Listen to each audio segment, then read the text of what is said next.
Welcome. You are about to take a journey to a place of the divine love within with Deborah Beauvais on the Love by Intuition show. For the next hour, allow her to prepare you in becoming a magnet for a profound love-infused relationship by identifying and focusing on solutions through love.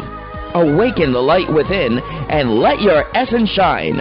And now, here's Deborah Beauvais on Love by Intuition, all part of the Dream Vision 7 radio network.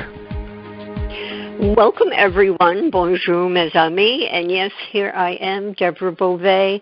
And as always, I say that I'm the founder and owner of the Dream Vision 7 radio network and the Kids for Love project and all that good stuff. If you're tuning in for the first time, we are a Boston-based, fully operating internet radio station with all the bells and whistles. You can listen to us wherever you are in the world.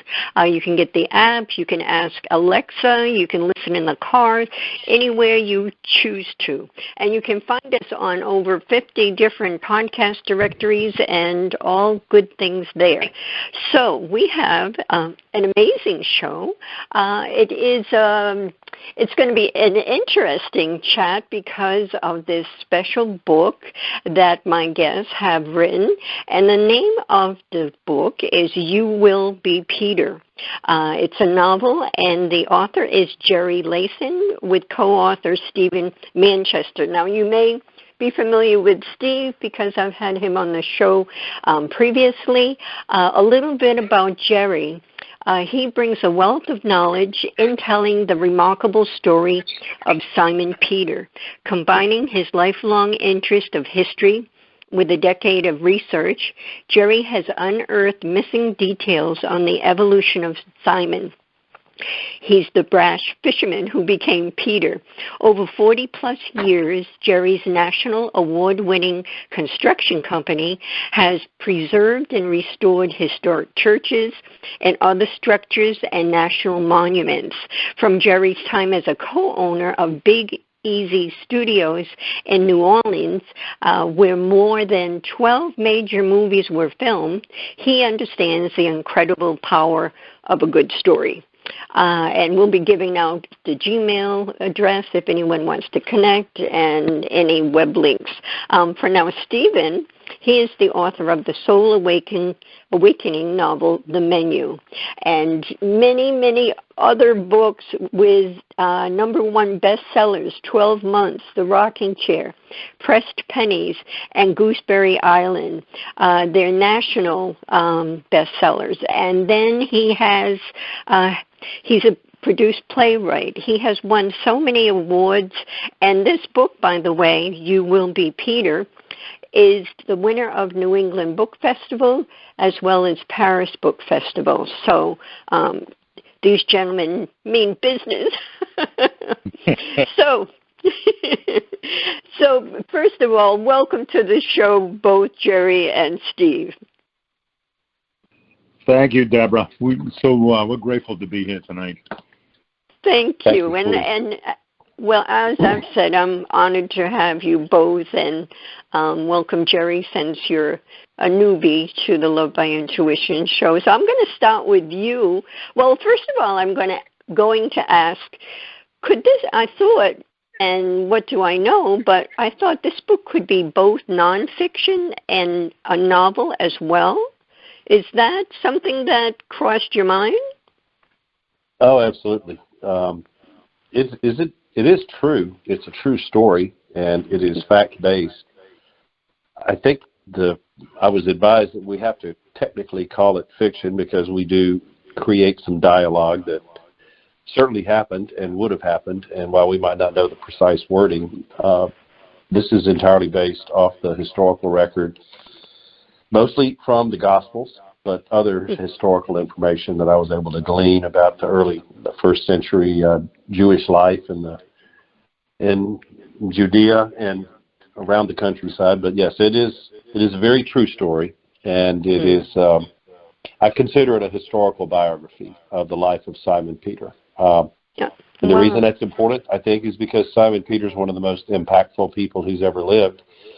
And, you know, people like interesting stories, but they love biographies and stories of people who have serious, impactful lives. If you make a difference in the world, if you change things, those are the kinds of folks that have biographies written about them. And that's what this is intended to be, is to be a biography, is to let you hear and see the story of the events of the founding of Christianity from the eyes and through the life of Simon Peter and the rest of his friends and family that surround him. Yes, very good description. So from your background and your life journey, we all have so many experiences and all of that. Can you tell us a little bit about your background and journey, and what compelled you, what brought you to write this book, Jerry? Sure. I am a believer. I do have faith, and I've always had an affinity for Simon Peter because he's, you know, honestly, he reminds me of me. He's got a little bit of a temper. Sometimes he's a little bit out there and can speak before he thinks, and so he's the kind of person that I relate to, and that Jesus gave him such a central role has always been fascinating to me, and I think it's impactful and important. And actually, I don't think that anymore. I know it and believe it. And so, you know, from my personal belief system and background and my life's experiences, the message of faith and the message of redemption from Jesus is meant for people who are flawed, people who have shortcomings in their life but want to do better. And even when you don't get it right, it's always there waiting for you to try again and have a positive outcome. So in my life, that's been really important. This really emerged, though, from the experience of watching and the film production and watching major motion pictures come together. And I was really interested in how that works, what makes the difference. And I think the one key that's always got to be there is a great story. And so I really set out to find the great story of Simon Peter written somewhere, thinking that I might adapt it into a movie into a script for a movie. And when I couldn't find the book, honestly, someone advised me one day. They said, apparently there's a story you know or you want to tell, and you might just have to write this book. So I did. Very good. We did. Yes, but what I find too is the timing. Not only because, you know, it's Christmas time, the birth of Christ. There's you know, what's going on in the world, and you know, just the whole timing with Jesus and Simon Peter, and at this time in society. Steve, why don't you take that? Was there an intention to have this all happen at this time? And tell the listeners a little bit about you as well first. Thank you. Yeah. Well, thank you, Deborah. You know, it's an honor to be here with you again tonight. And Jerry and I are thrilled to get this story out into the world. We've worked really, really hard on it for years now. So I think the timing couldn't be any better. I think it's probably more God's timing than anybody else's. When Jerry and I got together, and he shared his passion with me and his vision, and I'm like, wow, this is going to be an incredible collaboration, and it truly has been, to be able to bring this story to life, right? And that's really what it's about. It's about taking a very familiar story that people are well aware of, most of the biblical stories, but placing the reader right in there, right, so that you can feel and see and smell everything that the disciples did, be able to walk along with them during the 3.5-year ministry with Christ. So I think the timing is impeccable, and a lot of the readers that have gotten early reads on it have been saying the same thing, almost as if there's a revival. People are trying to, get back to their faith, their spirituality. They're kind of done with the negativity and the division. They're looking for a more positive light. So I think Jerry and I probably got this book out at a time where, people can really consume it when they're looking for something more than what's on the news today. But it's been such a blessing, truly, all the way around, to just be a part of this project. Well said. And so you come into the picture with all these awards, and I'm so familiar with your books to actually, as you well said, that you can feel. You feel like you're there in that space, in that time with them, whatever. And that's I felt that exactly with Simon Peter, and you see yourself in him as well, because we all have the dark and the light within us, and we have free choice and free thoughts, and our minds can run the gamut of everything, and here he is with Jesus. So, but what I found kind of cute, for lack of another term, was that in his mind he didn't realize right away that Jesus read everything that he was thinking. Right. So I thought that was neat. So tell us, did you? Well, let me ask Jerry. You said that you saw yourself in Peter. Are the aspects that you see similar to what I've just shared? Sure. Deborah, it's like I think everyone has some part of themselves that they would like to see do better, or that they maybe a moment of a chapter in your life or some event that you wish you could get back and do again. So the story of second chances and redemption is always something that people gravitate to.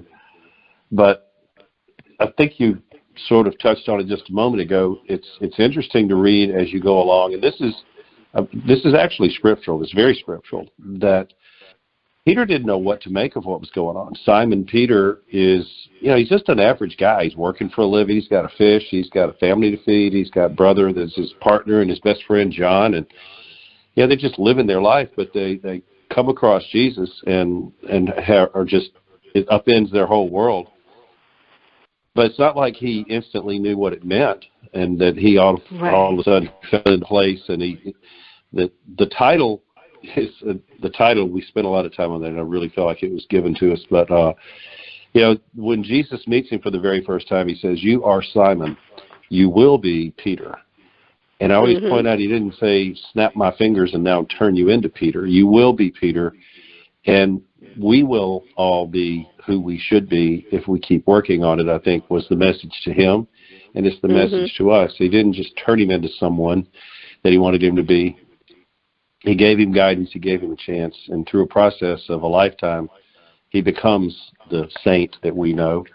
But it wasn't instantaneous. And it's well recorded throughout the Bible that he kept making mistakes, and that Jesus and he argued, and he would try to correct Jesus. And there's a lot of dialogue that's pretty clear. He doesn't quite know what to make of this role. He loves Jesus, and he's dedicated to the movement, and he wants to be there, but Simon's not sure how to manage what he's been given, and that's what makes it relatable, I think, for everyone walking a walk of faith. There's times when you have clarity, and there's times when you have confusion, and there's times when you just don't understand what God's doing in your life. And how relatable can that possibly be? I mean, that's it. That's the story of life for all of us, I think. Right, absolutely. And I think first of all, Jesus actually, from reading the book, allowed Simon Peter to find his own truth, and that's a miracle in itself, instead of forcing that on someone, which he could have very easily, I'm sure. The thing that I find is, as you go through, he finally finds, Simon Peter finds forgiveness for himself, and that is huge, because so many, we're created and perfectly, but we're not perfect because we are here in the human condition, and so we make mistakes, so we may take a different path. But I think every experience that we have, good, bad, or indifferent, from my perspective, is a blessing and a gift, because that's how we grow. And I think it's important to know that we can forgive ourselves, we can forgive others, and many people have a hard time with the others. But this was based mostly in forgiveness for himself, being Peter, and yet he had to forgive the apostles. He started to see them from a different light. Steve, can you share your thoughts about that area that I'm speaking to? Yeah, I mean, that's a great point, Deborah, right? I think that this is a big reason that this story is going to resonate with readers, right? Because we're all kind of fumbling along, right? And the one thing I loved, I think, most about Peter's character is he has the faith of a child, right? So when he messes up or he does things that are wrong, he wants to right himself because his intentions are good, right? His behavior doesn't always match that, but right. He's chosen, right? So by the grace of Jesus, you know, he's obviously saved, but he has that faith where he continues to follow. And I really, really love that about him. I think forgiveness is a really difficult thing for people, and maybe that's one of the lessons we're here to learn as we go along. So Peter had a very, you know, toward the end of the book, right? There's not a lot of surprises here, so people are going to know how this unfolds. It's just, you know, what Jerry and I did is we took a story and turned it on its head a little bit and said, you're going to look at it from a different point of view. So for Peter, I love that, you know, he's at the, you know, Jacob's well with Sarah, and he views this woman in Samaria, and he looks down on her. And then there's the tax collector, right, Matthew, and he looks down on him. And he's looking down on these people, and then in the end, he's the one that denies Christ 3 times, right? And also needs that forgiveness and redemption from himself as well as from Jesus, right? And I think that's what people are working on, right? As we kind of fumble through this world, you know, treat others the way that you want to be treated, but also treat yourself with kindness. And I think, you know, if readers, you know, when you're reading through this book, if you're laughing, that means Jerry and I were laughing when we wrote it, right? If you start to cry or you get emotional, that means that we were emotional.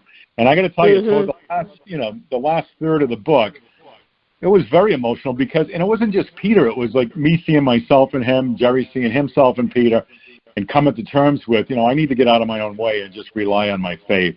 So I don't know if there's a more perfect story that's ever been told. I mean, this is the greatest love story that's ever been told, right?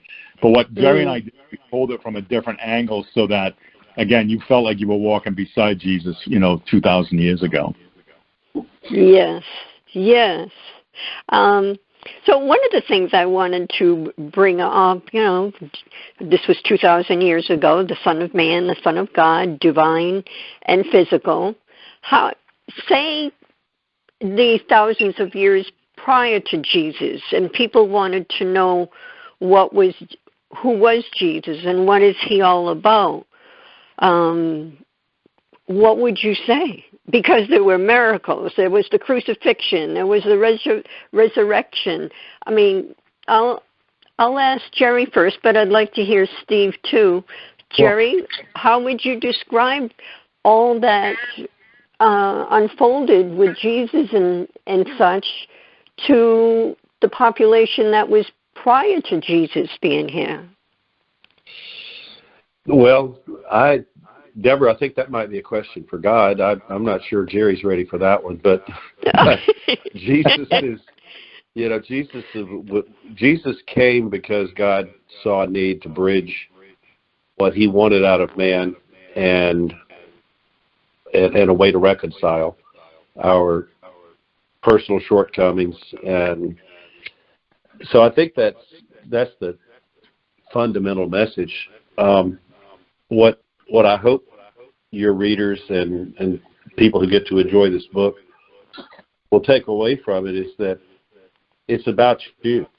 When you're reading this and you put yourself there and you imagine what it would have been like, it really becomes, the word I keep hearing over and over is relatable, because you can relate. It's not always easy to understand what you read when you read the Gospels. It's not always easy to understand the lessons that Jesus is teaching and what we're supposed to take them and do in our lives. And it wasn't easy for them either. You know, you've got John and Peter and you know, Andrew. trying to figure out what all this means. And it isn't perfectly obvious to them.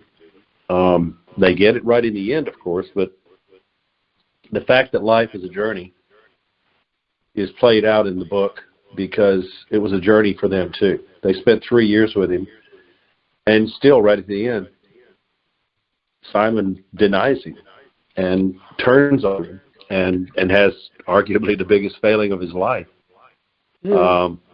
But he comes back from it, and it's okay.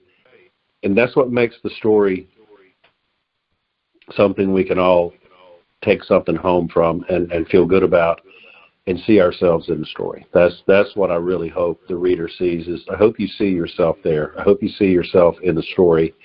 I hope you see yourself looking back when Jesus is looking with those knowing eyes, and you know, Steve helps so much with some of his wordsmith, the smile in his eyes and the twinkle in his eye and the knowing look on his face and things like that that are nonverbal but very real and very very helpful to us to understand. Jesus always knows what you're doing wrong, and he's going to be there for you no matter what. Right. Yeah. Well, we're coming up on a break, and at this time I'd like to put the phone number out because this is a call-in live show. Anyone that has a comment or a question, you can call. Bob's in the house, and he'll put you right through. The number is 833-220-1200. If you would like to get in touch with Jerry or Steve, the email is exactly the same as the book, youwillbepeter@gmail.com. Again, youwillbepeter@gmail.com. And then Steve's web address is stephenmanchester.com, just as it sounds. We'll be back in a moment. Experience a different yet profound healing with Reconnective Healing. Includes yet expands beyond any and all known forms of energy healing. The Reconnective Healing spectrum is comprised of the full healing and evolutionary continuum of energy, light, and information. It allows for healings that are not just physical, not just mental, not just emotional, yet go beyond that to bring healing that includes the evolution of your very being and essence. Deborah Beauvais, trained and certified by world-renowned Dr. Eric Pearl, offers appointment hours at Seekonk Family Chiropractic in Seekonk, Massachusetts. For questions or to set up both distance or local sessions, call Deborah at 508-431-1959. Again, 508-431-1959. Or go to lovebyintuition.com. That's lovebyintuition.com. Calling all authors.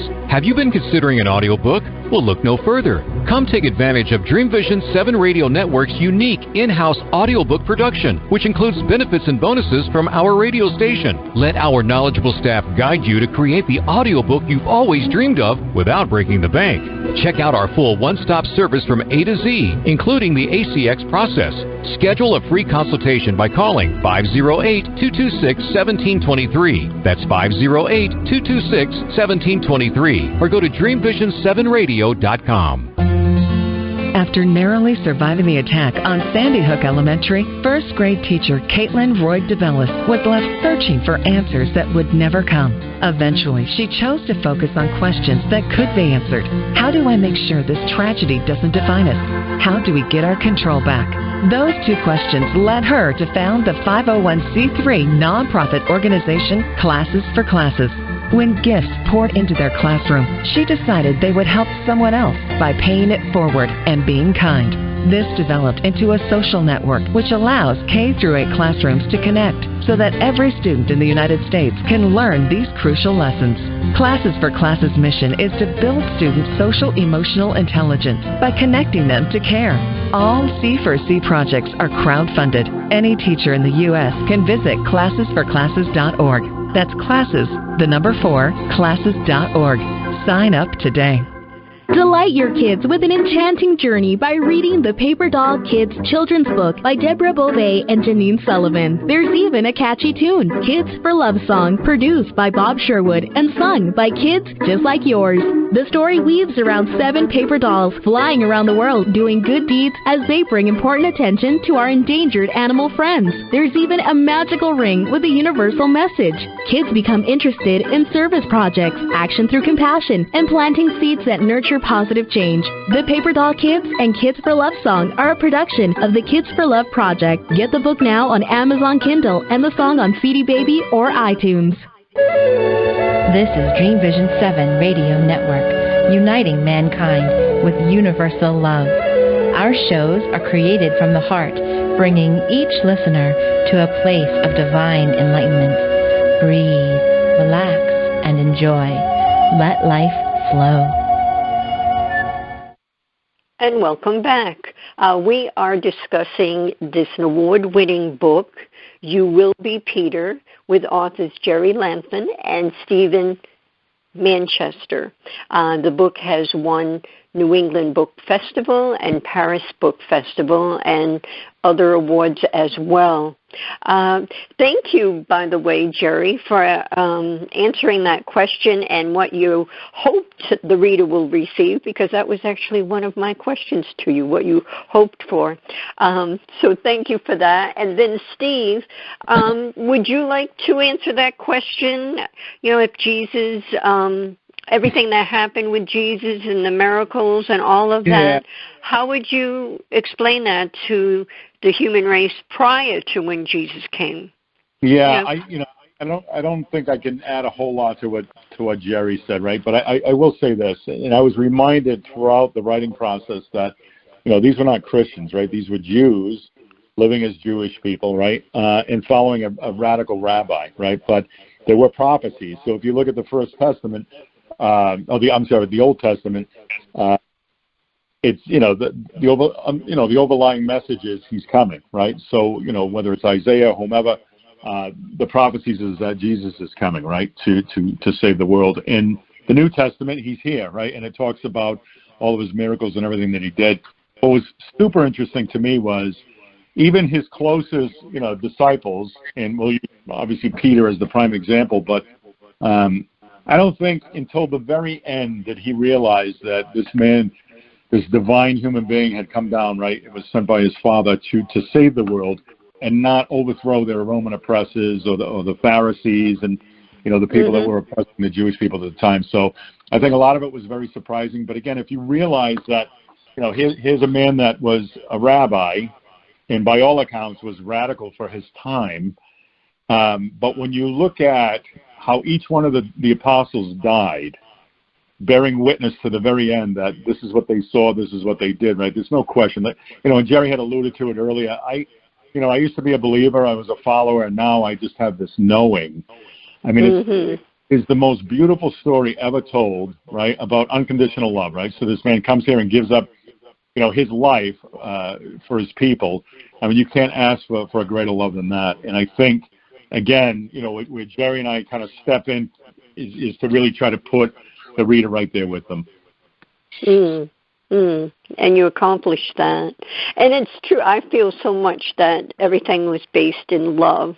And it's interesting, the questions. Everyone has so many questions. And even Simon Peter, he wondered, why didn't Jesus do something when John the Baptist was arrested and he was in jail? Why didn't he do this? He could bring someone back to life. Why? So you have those questions in mind, but in the end, that knowing is so much comfort comes from when you feel, especially in the age we live in, to know something so true, and it is, and it will always be. So I understand that. When you share. So thank you for that. One of the questions I had and have had is, And what are your thoughts? And you can chime in, whoever feels comfortable answering this question. Why do you think there isn't much written about Jesus when he was a child, when he was a very young, a young kid? Yeah, Jerry, I don't know if you want to. I think the fact that we don't have anything in the historical record about his childhood, or not much, is based on the fact that his ministry didn't begin until he was until he turned 30, and his impact on the world really happened during that period. So the prelude to that, I think, is sort of interesting. In reading all of the four Gospels, I've read them very, very carefully and read them and compared them and gone back and researched when they were written and who wrote them. And the best accounting of the Christmas story and of Jesus' childhood that we do have, the time that he goes to the temple and he stays, that's all written by Luke, actually. And Luke, interestingly enough, didn't know Jesus. He came along after the fact. Luke is a believer and a Christian who arrives on the scene apparently working for a man named Theophilus, and he's reporting in the Gospel of Luke, and he's reporting in the book of Acts back to his patron. And so why does Luke have the story when no one else did? Well, none of the rest of them knew Jesus when he was a child either. That's the thing. They all met as adults. But it's Luke who, like a reporter, like a historian, which he was, goes to Mary and gets these facts. He gets these stories. He knows of the angel appearances and the shepherds and the trip to the temple. That all comes from the book of Luke because Luke asked her. And, in the aftermath of Jesus' resurrection, and he's gone back to heaven, now Luke's here. I think he sat down with Mary and said, tell me about Jesus when he was a child. Tell me stories. And like any mother, she told him stories. These are the only ones that we have written, but I think she told him about his childhood and his early life, and that's how we have those bits. Yeah. Thank you for that. So you have read all of that. Wow. Yeah, I'm digesting all that you're sharing. Yeah, and on one of the things I think of is, and I understand that Jesus, even though he was here as a man, he's really divinity and all that comes from, and yet from the man perspective, he knew what was going to happen with him and all, and that must have been. I love the way you shared in the book, that he was sobbing at times. I can't imagine knowing all those pieces ahead of time, what was going to happen, and then be able to live through it for as long as he did. So you wonder. I always think that when someone is passing, they have a foot on earth and they have a foot in what I call the light, heaven, and so that they're not feeling fully the pain or the torture or whatever it is that's happening. But then I don't know. Steve, would you like to? Do you know where I'm going with that? Are you feeling what I'm sharing? No, I do. I think, based on all the research that we did, and we immersed ourselves right into this world. I mean, everything from antiquated maps. I mean, Jerry, visited Israel, and however we could garner any type of, information about it. And it wasn't lost on me as we were writing the book, the weight that Jesus had to carry, right? So even though he knows, who his father is, he knows where he came from, he knows what he's returning to. I mean, he's still suffering as a human being, right? And he's in everything from betrayal to obviously his physical suffering. So, we talked at length about what that must have been like for Jesus to carry that. But again, that's the gift, right? That's what he gives us, right? So the blood shed on the cross is how we're saved, right? And it's a matter of faith, right? That's what we need to come to the table with. So, it's almost beyond me, right? I mean, I think in our lives we all suffer, but to think about how he suffered at the lengths that he suffered, and to know that he accepted that willingly, right, and knew that it was coming, had to be a tremendous amount of weight to carry. Right. Yes.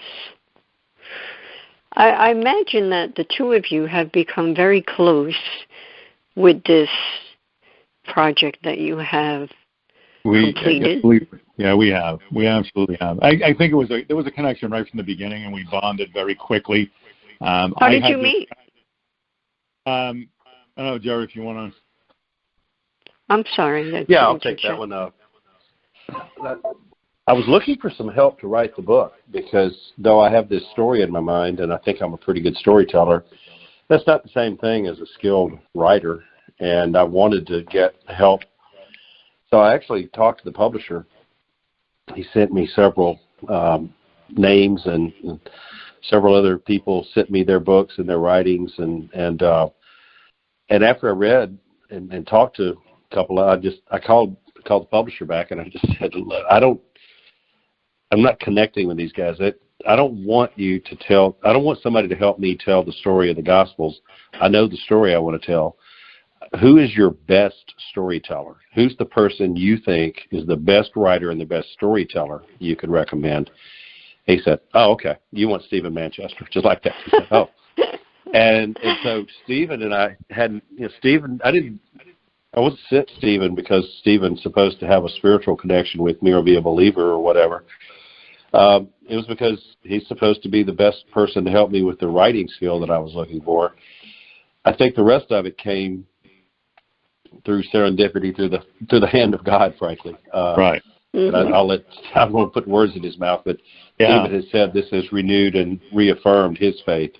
The experience of hearing the story from this point of view and understanding it from the eyes of Simon Peter and the rest who were standing there watching it makes it real. It takes it out of the Sunday school lesson or the Bible study or whatever, and makes it a real story, and you get to own it and experience it. So that's how we met.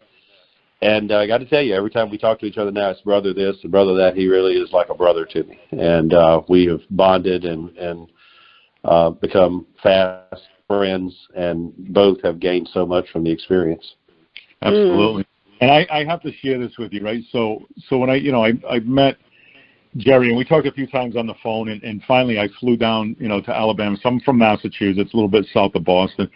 And, I flew into Mobile, and Jerry and I got together. And I got to tell you, and this is not, I mean, I do a lot of writing, right? And I've been writing for 30 years. But from the time I met him, I had this sense that I was supposed to be there, right? Like, this is supposed to happen. I'm supposed to meet this, supposed to become close. And we did, and we kind of holed up for a week in a cabin, right, in the woods of southern Alabama, and storyboarded more than half of the book. And it was amazing how in sync we were. But, I know my role, and it's like, all right, so what's his vision? Let me try to get his vision, because obviously I need to internalize that, and we go back and forth. And then, the research continued.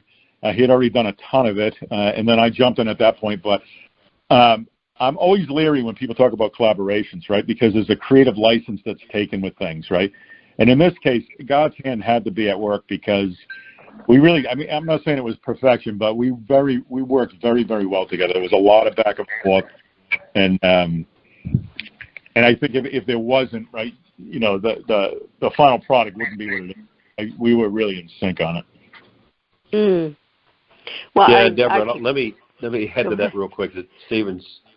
He's exactly right, and part of the fun part of the writing process, that week we spent in the cabin, really was amazing.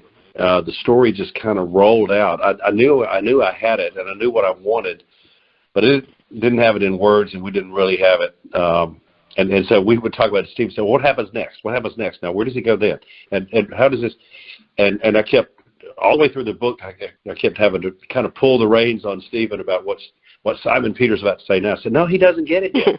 He still doesn't know why Jesus is doing this. He still thinks he's a political solution. We're going to get those bad old Romans out of the way. We're going to throw off the people that are occupied. And so there was all these moments where you kind of want to get to the end of the story and Simon is a perfect Christian. No. It took him a long time. It was hard, and he got it wrong more than he got it right for a while, and that's what makes it relatable, I think. But it was fun watching because that's one of the words that I kept saying one of the phrases I kept saying to people. Said, no. He doesn't understand yet what Jesus is doing. He doesn't understand yet. Wait a minute. Now, I want him to daydream during the Beatitudes, the Sermon on the Mount. He's what? Simon's over there watching some guys and making sure the security is right. Because for me, it kind of reminds me of, you ever drifted off in a sermon in church and you kind of step back and go, what did he just say? Because you're thinking about what you're going to have for lunch or something. But yeah, that's what we do. That's life, and that's human. And that is human. It happened to Simon Peter too, and he's the cornerstone of the church, so it's okay. Well, we're up for another break, and we have more to ask and discuss. Everyone, stay with us, and there's still time for you to call in. Our toll-free number is 833-220-1200. Bob is in the house. He can put you right through. Don't be shy, but you have to hurry up because the time is passing. All right, stay with us, and we'll be back. Take a journey to a place of the divine love within with Deborah Beauvais on the Love by Intuition Show, Monday through Friday at 6 p.m. and 6 a.m. Eastern. Our message is love in the purest form. The light within us all is a guide to recall our beginning, to learn to love self and humankind, and to feel the higher power of our own divinity. To attract love, one needs to be loved. Come join us and step into this glorious vibration called love.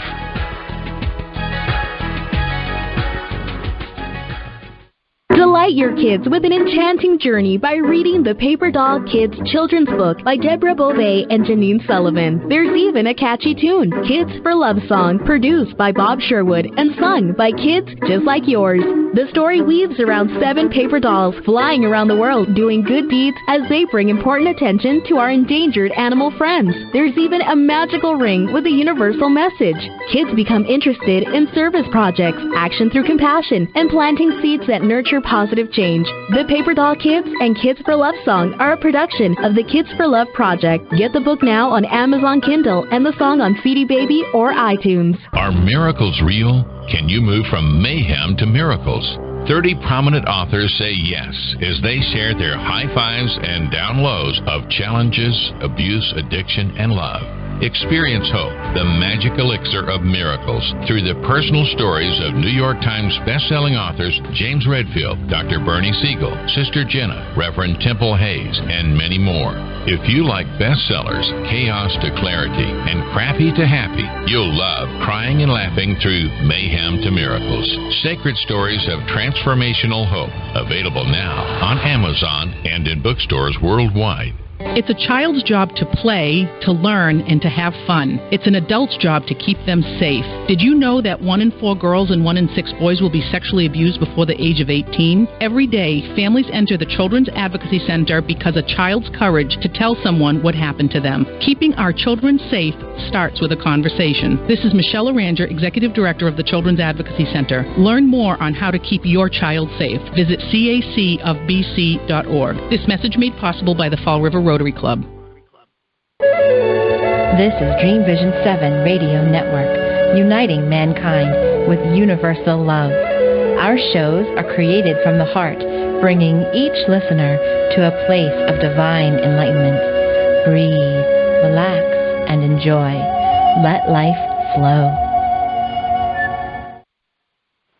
And we are back. One of the questions that I had in mind was, it's fascinating to me. And back then, 2,000 years ago, there were people that had compassion and gratitude and saw these miracles right before their eyes. Their children were healed. People that were dead came back to life. All these things Jesus did. And yet they were easy to condemn him as a crowd out of fear, because what else is it? and so you read about that and that's the way it was, and then fast forward to today, and people still have a difficult time with each other, different cultures, race, identity, we all came from the same source, but yet 2,000 years later, we still, we're all created in love. We are love, and yet we still have a hard time accepting people that are different than us. Do you marvel at that? Do you wonder about that? Jerry, you go first.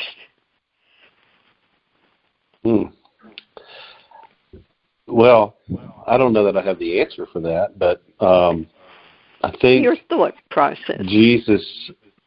I think you mentioned the moments that we're living through right now, and how stressful the election we just went through has been on our country, and whichever side of that you came down on, whether you like the outcome or can't believe the outcome. And I think I hope this book, and hope the timing, might offer someone something that's sort of tantamount to comfort food. Maybe you should read something that puts it all in perspective, that points out that these conflicts of people and differing points of view, and the sense that you see it from where you sit, because you see it, and just like Simon saw it, and just like the Pharisees, everybody thinks they see how the world should be. And maybe there's some comfort in reading the story and understanding that even when it's Jesus, it's hard to see exactly what it's about. And even when it's him, you've got to remember at some point to just trust in love, trust in faith, trust in God, and see the good in other people that you don't maybe understand. Right. Steve? Yeah, I mean, that was well said. I think, it was clear to me again, during the writing process that, they were going through the same things, right? I mean, you had 12 chosen apostles who didn't always get along, right? I mean, they had misunderstandings. There were things that, one may have believed and the other one didn't, or felt strongly about something where the other one didn't. I would suspect 2,000 years ago, from now, if we could get on the same call, we might be talking about the same thing. So I don't have the answer to that. I do know that in my heart of hearts, I mean, the older I get, the more I grow. And I think this book was a huge, learning curve for me as well as a human being, right? Something that hit the soul. The more I believe that, there's more things that unite us than divide us. And I think a lot of people walk around in fear of things that they don't understand or that they're not sure about. And hopefully, to Jerry's point, this brings peace, right? If anything, and a lot of people say, well, do you want people to go back to the Bible? Do you want this and that? Jerry and I are storytellers, right? If people had the time, we would have told us from a couple rocking chairs on our front porch, right? But we told it in a book, and hopefully that story helps to bring peace to people, that they can relate to it, that it does resonate with them. But that it's it's never going to be perfect, and I think we're all walking our own path, trying to find answers for our own lives, But I'm not sure we'll ever live in a world where there isn't that type of unrest, right? It's just really finding peace with it. Right. That's well said. One of the other things that comes to mind where the apostles had the ability to heal others, through Jesus, but they were able to heal and such. And I'm hoping that when people read the book, that they'll realize that the Christ is in each of us, and we have that ability. We've just been told we haven't, or that we just don't believe that we have. But I really think that we have so much. We have the ability to do so much more, because we are. I mean, when you think about it, it's miraculous what our bodies can do and on a minute by minute what everything's going on inside with cells and all. So I mean, I just hope that people realize the power that they have for healing, and then at the same time the power that they have to do anything they choose to do, and hopefully utilizing the gifts that they've received from God the higher, so that they, use that as a gift to make a difference in the world. Sure. So there's so much to the book. It really has a beautiful energy. I'm sure that you feel that, but I can feel it as well. Right. So there's a lot of, the more I think about it, between what the two of you have shared and what my thoughts were after reading it, that there's a lot of different gifts that the book holds. Someone might have a gift in a certain area, someone else may receive something else, but there's a number of gifts and messages in this book that one can take in and change their own life. Right. Yeah, I agree with that. I think it's going to hit people very differently depending on where they are in their lives. I mean, there's this, an old saying, right? Obviously, the student is ready, the teacher will appear. And I'm not saying that in a presumptuous way that, Jerry and I are trying to teach people, because I think I'm the one that learned on the way. He learned as well. Mm-hmm. So, but it's just one of those books where, it's a story, and then Jerry and I get together, and it starts in a cabin in Alabama, and we write this story together over a couple of years. And then our story gets published, and it becomes everybody else's story. And really, that's the truth. And said that earlier, that the trick to this book is when somebody's reading it, I mean, it's not, it's well known, right, that a good story will make somebody think, but a great story will make them feel. So we shot for the heart on this book, with the hope that it stays with people long after that, right? Not for a vocabulary lesson, but to say, listen, I feel like I walked with them for a little bit, right? And then it kind of like centers them and brings them a sense of peace. At least that's my hope. Mm-hmm. Yes. Well, I think it's a reality, Steve and Jerry. I mean, it's a reality that this book is going to make a difference. It already is. And I think all the things that you hope for are either true or going to be true for the reader, and it may uplift, it may change someone's thought process, it may open their hearts. They may start thinking a different belief system that is for unity instead of separation from God. All those kinds of things. So it's. I commend the two of you for doing this together, and I can imagine, the energies that were shared with the process. Well, Deborah, thank you for that. It's really been a privilege and an honor to work with Stephen and to write this book, and I don't feel like that. For me, it's strange when people tell me how much they love it and what a great thing it is or something like that. What I really, really believe is that it's a great story. It's a great story, and I was fortunate to help to tell it in a little different angle. And by trying to make it relatable to people by taking them to the Holy Land and letting them smell the smells and feel the wind that blows across the Sea of Galilee and hear the sounds of the flowers, and it's fascinating to me what people cling to and what they get out of it. And so many people, the wedding in Cana comes up over and over, especially from women who are mothers, and they have told me repeatedly that they suddenly imagine themselves being the mother of this young man and stand there looking at him. And what a mother knows about her son, and what, actually a son never understands. I know that personally. Mothers give to their children what they, what only mothers can understand, but sons especially. And that scene where she meets Jesus at the wedding, and she hasn't seen him for a bit, like any good Jewish mother, she's like, yeah, you're skinny, you haven't eaten, but right. more than that, the bond they share and the quiet and that Simon is standing over there just looking and thinks, oh, that's his mother. That he doesn't know. He hasn't been introduced yet.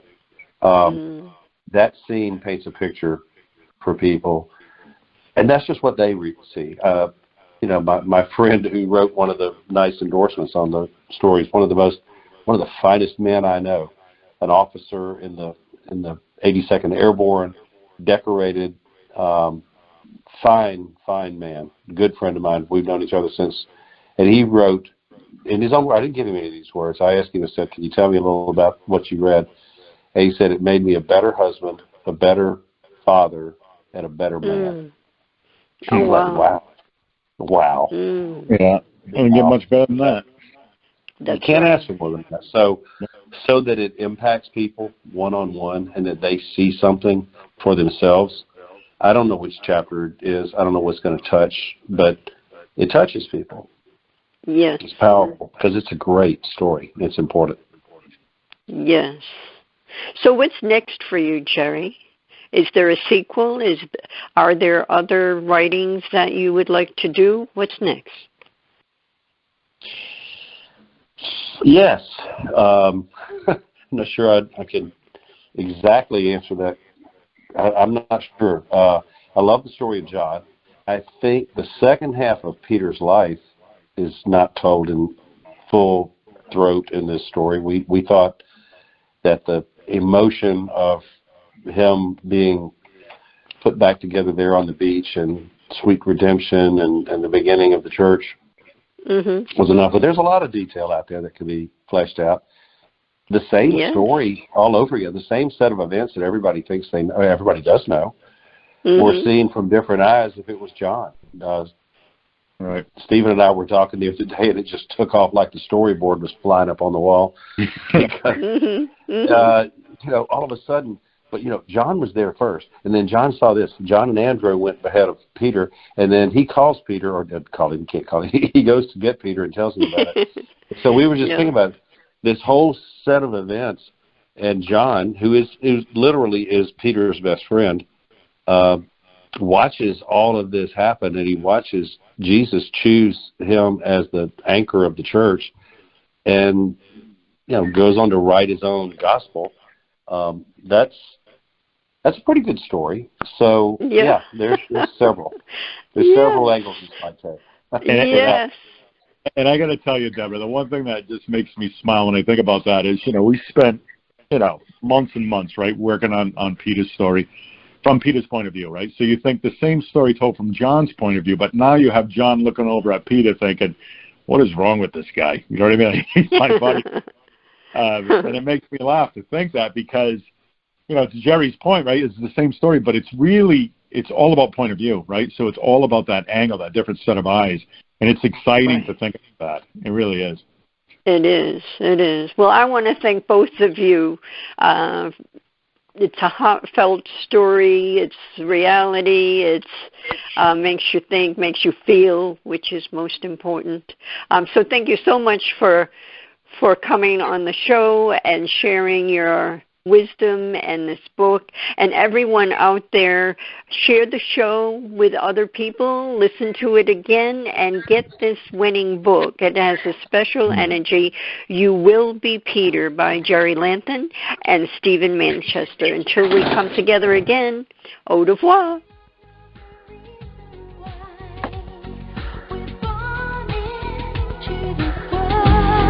Are you seeking a clearer path to love? Then tune in to the Love by Intuition show next week. All designed to your highest good. To contact Deborah Beauvais, owner of Empowered Connections, call her at 508-226-1723. That's 508-226-1723. Or link on to lovebyintuition.com. Remember, we are all one, and we are all part of the miracle of love.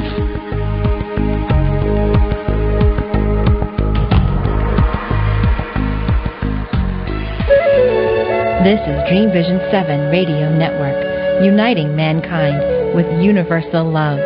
Our shows are created from the heart, bringing each listener to a place of divine enlightenment. Breathe, relax, and enjoy. Let life flow.